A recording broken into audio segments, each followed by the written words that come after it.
বাংলাদেশের তিনবার প্রধানমন্ত্রী বেগম খালেদা জিয়া ইন্তেকাল করেছেন। আল্লাহ তাআলা বেগম খালেদা জিয়াকে জান্নাত নসিব করুক।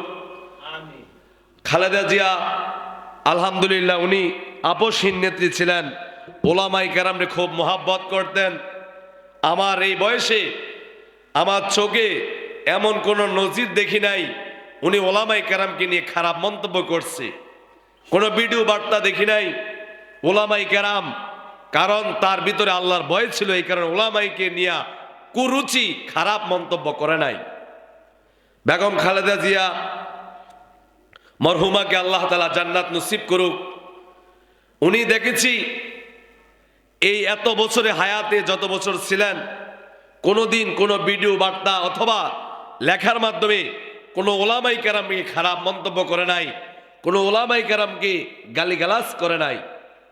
আমি দেখেছি ওনার জানাজার নামাজে বাংলাদেশের বড় বড় ওলামায়ে কেরাম যারা আমরা আইডল হিসেবে মানি, ওলামায়ে কেরাম মনে করি আল্লামা মামুনুল হক সাহেব এবং শেখ আহমদুল্লাহ সাহেব এবং বড় বড় জামাতের কন বিভিন্ন তরিকতের বিভিন্ন ওলামায়ে কেরাম আলহামদুলিল্লাহ গেছে।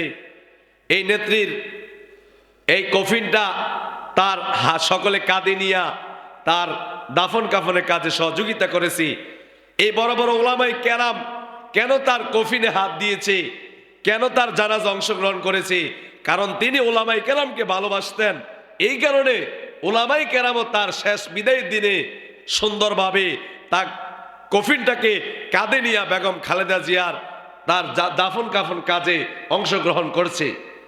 কারণ ওলামায়ে কেরামের কাছে তার মহাব্বত ছিল, এই কারণে তারা তাদেরকে তাদের জানাজার নামাজে যায়।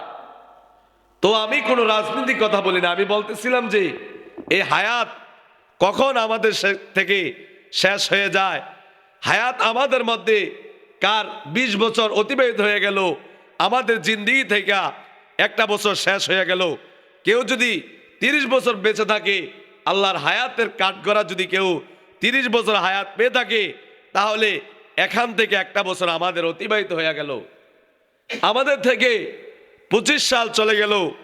গত জুমাও বলেছি এই যে আমাদের বছর চলে গেছে, আমরা একটা বছর কি করলাম, আল্লাহর কি কাজ করলাম, আমরা কি গবেষণা করলাম যে আমরা আল্লাহকে আমরা কতটুকু সময় দিয়েছি। আমরা এই যে এক বছরে 365 দিন আমাদের থেকে চলে গেল, কোনদিন কি আফসোস করলাম না, আহারে একটা বছর চলে গেছে, আমি তো ভালোভাবে আমল করতে পারি নাই, আমি তো ভালোভাবে